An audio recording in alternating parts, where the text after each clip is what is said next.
So I took a little time off from being so intense. And I figured if I kept this up if I kept it up any longer, I might destroy myself, and I'd be no less than the man I crush in the ring. Yeah. So I went. Second time. While we're drinking. So I went and took a side job. Side job. It was quaint, it was beautiful. Elizabeth didn't approve. But then I quit.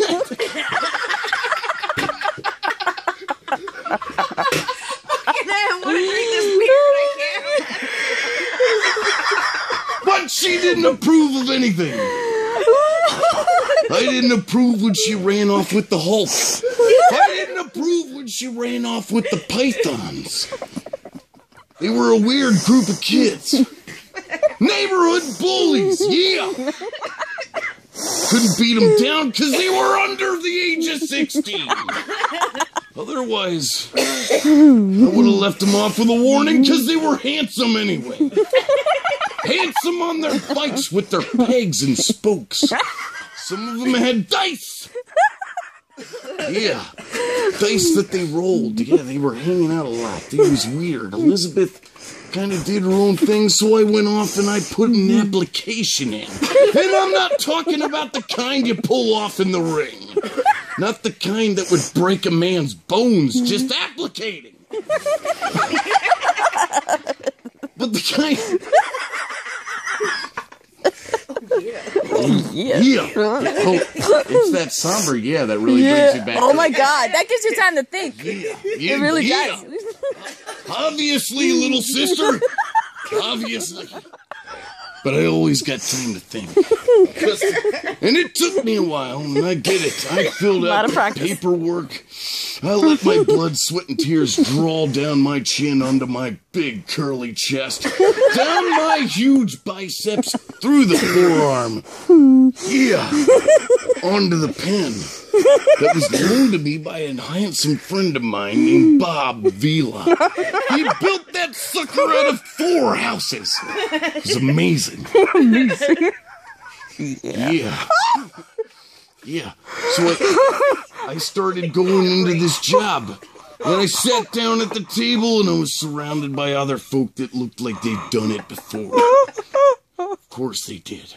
They had the steel toes on. You don't need that in the ring, brother. They had the shirts that were weirdly shaped around their arms. Unlike mine that just proliferate the objects beneath. They had a bit of sleeve attack. As if they used their mama's scissors to cut them straight short. Forget about it. When you're this huge, your sleeves don't exist. They're not short. They're not rolled up in a bundle. What's that in your pocket, buddy? Cigarettes? No. Yeah. 8 4-packs this morning. You look like a bitch with one in your mouth. Anyway, needless to say, it went great. 'Cause why wouldn't it? I got myself a position. Yeah. On the first day of being in a room of 15. I had to wait my turn, but God bless it, they wouldn't have known if I didn't. And they said, "Take a seat, sonny boy." I said, "Don't ever say that again. Or I'll crush your head like a watermelon between 2 elephants." Snorting. Because that's the best way to crush them. I'm snorting. The seeds pop out quicker. Yeah. So I sat down in this little brown chair. Thought it was cute. It was adorable being quenched between the strong-ass, butt-cheek-centered squadron that is my own taint. Wrapped around itself, a childlike figure in the autonomy of space, wondering if it is in itself. Oh, word it all. Yeah. Anyways. I was like Jerusalem, and the sand was my burger.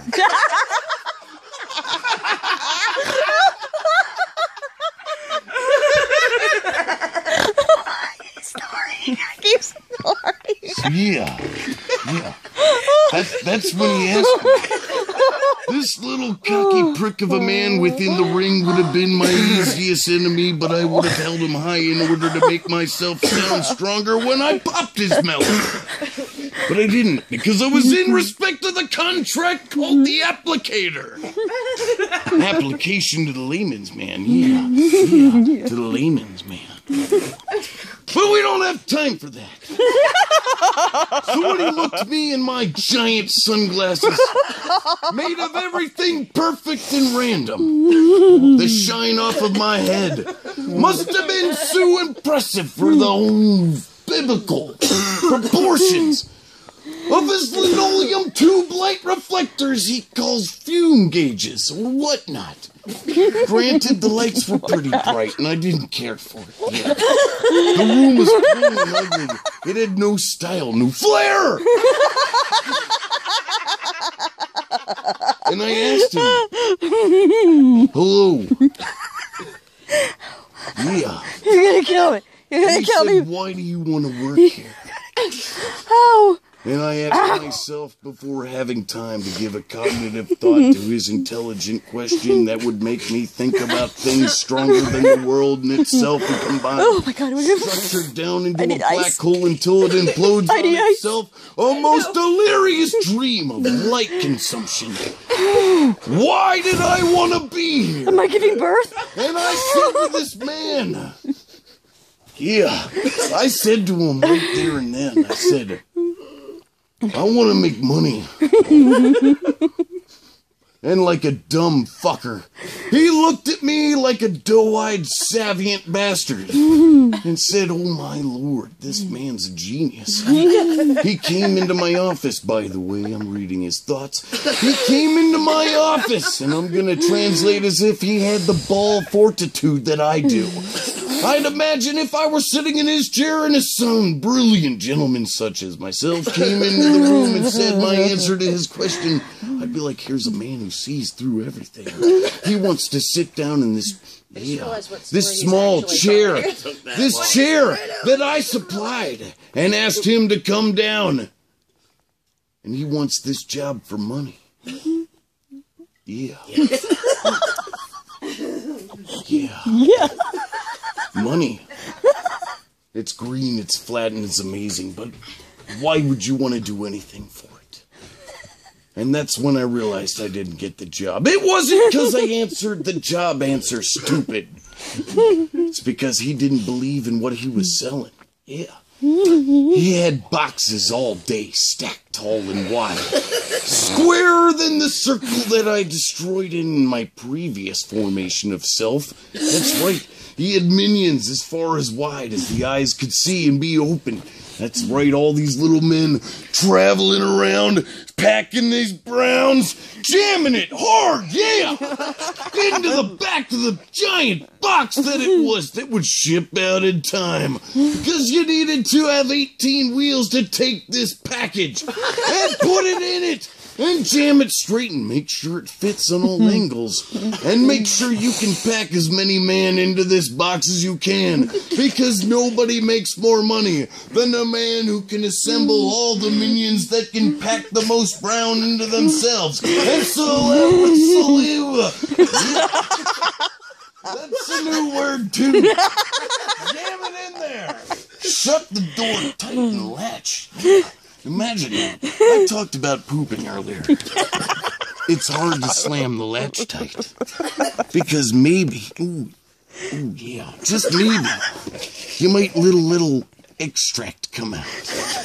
That's what I like to call it because I'm a perfectionist. Yeah. So anyway, the sad news, I'll fast forward because I'm running out of breath here. Just now? 14 minutes. I once spent 14 minutes in the ring with a man named Haystack Howell.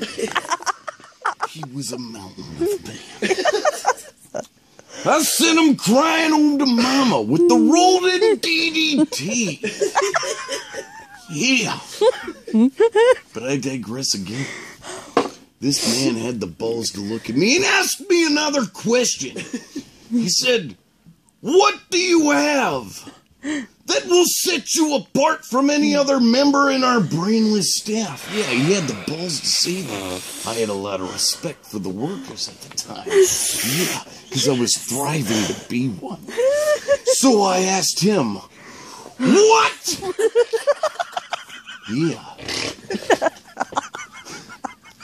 How dare you, you fraction man, ask me why I need to be here and what possible. Yeah.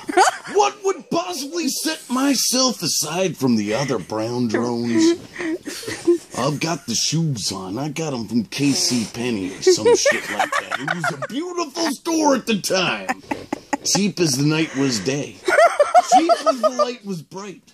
I played with that toy once as a child. And the only thing I could spell in combinations of colors was champion motherfucker of the world. My mother was severely impressed that she took away my Etch-a-Sketch and said, "Grab an Etch-a-Sketch." And I asked her, "What?"